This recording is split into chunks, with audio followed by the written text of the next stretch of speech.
Buenas. Hoy vamos a hablar sobre las fosas submarinas.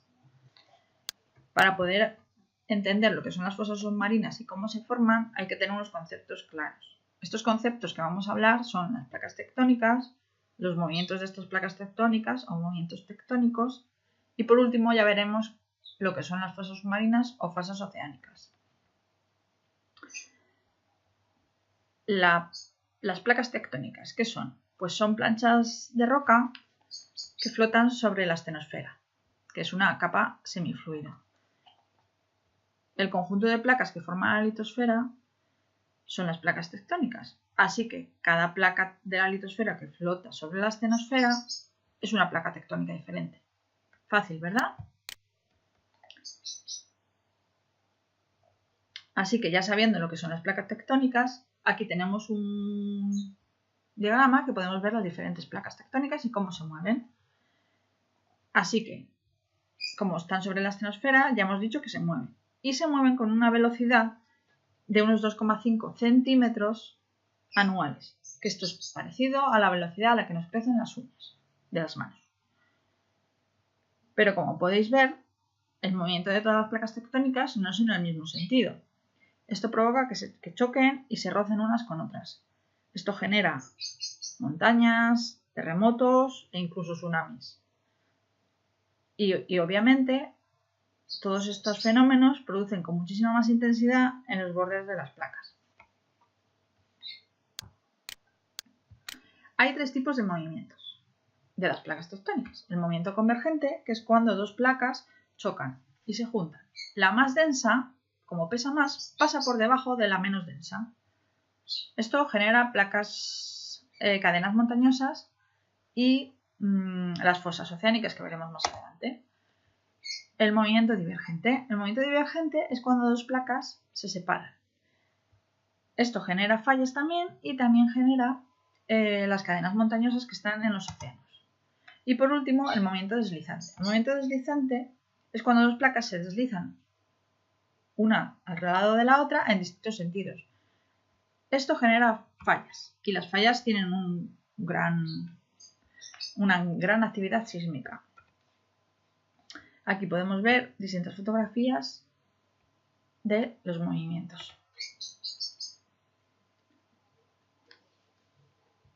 Bueno, la corteza oceánica es más densa que la continental, así que la corteza oceánica pasa por debajo de la continental. No he dicho, pero se entiende que la corteza oceánica es la que contiene los océanos. Esta acción de pasar por debajo de la placa continental se llama subducción. Como resultado, se producen las fosas oceánicas. Estarían aquí. Unas grandes depresiones en el fondo marino que pueden llegar a tener una profundidad de hasta 10.000 metros o más. Aquí tenemos las distintas fosas oceánicas que están en la Tierra. Cuando una placa subduce bajo otra, además de producirse una fosa oceánica, se produce una fusión por parte de la litosfera y se origina un arco de islas volcánicas, como se puede ver en estas imágenes. Los principales procesos geológicos ligados a las fosas oceánicas, el primero de todos es la sismicidad, que existe la fricción entre las placas, provoca numerosos terremotos. Se acumula mucha energía y se desprende en forma de terremoto. Otro proceso serían los volcanes.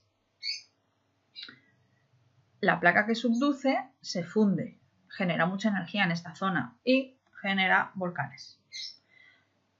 Por eso se crean arcos de islas volcánicas en estas zonas. Y por último, la formación de erógenos, que es la formación de cadenas montañosas o volcánicas en estas zonas. Aquí vemos la oceánica y continental, y aquí continental y continental, y vemos que se generan cordilleras.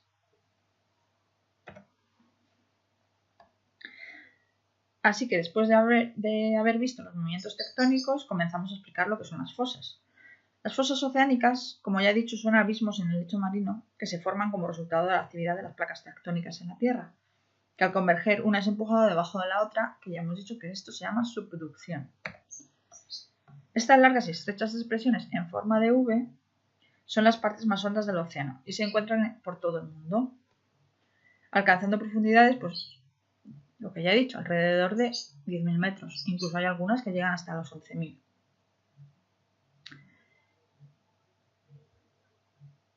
Esta zona es muy dinámica geológicamente y son normalmente epicentros de grandes terremotos y por tanto tsunamis. La fosa oceánica más profunda del mundo es la fosa de las Marianas. Tiene de largo más de 2.000 kilómetros y es, para que os hagáis una idea, 5 veces más larga que el Gran Cañón del Colorado. Y en comparación con el Monte Everest, que es el más alto del mundo, tendría 2.000 metros por encima del Monte Everest, si lo pondríamos a la misma altura que la fosa de Challenger. ¿Por qué son importantes las fosas submarinas? Pues estas zonas tienen una gran actividad sísmica, tsunamis, y nos dan a entender el funcionamiento de la Tierra. Aún así, estas zonas están muy poco, ¿cómo decirlo? Muy poco estudiadas. Es muy difícil acceder a ellas. Pero hay que tenerlas muy en cuenta por el efecto devastador que pueden tener los tsunamis y los terremotos en estas zonas.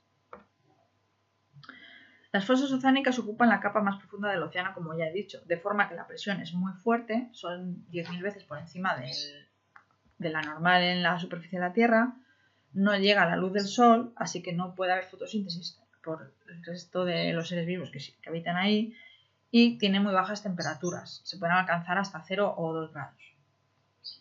Así que es un hábitat muy extremo para los animales y seres vivos que habitan.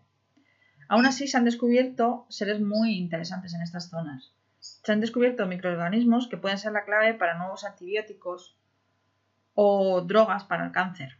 También se ha descubierto una bacteria, unos microorganismos que consumen carbón, lo cual puede ser muy interesante para el cambio climático. Y por último, decir que en estas zonas no se puede hacer la fotosíntesis, así que los organismos han evolucionado con unas cualidades muy atípicas.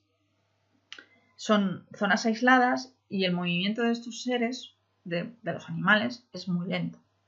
Aquí tenéis unos cuantos, os he enseñado las fotos, el pez patata, el pez fantasma, y aquí tenéis el claurofirne, que es un depredador que se queda quieto y pesca con una cañita que tiene luz. Y nada más que comentaros, espero que os haya gustado mi clase.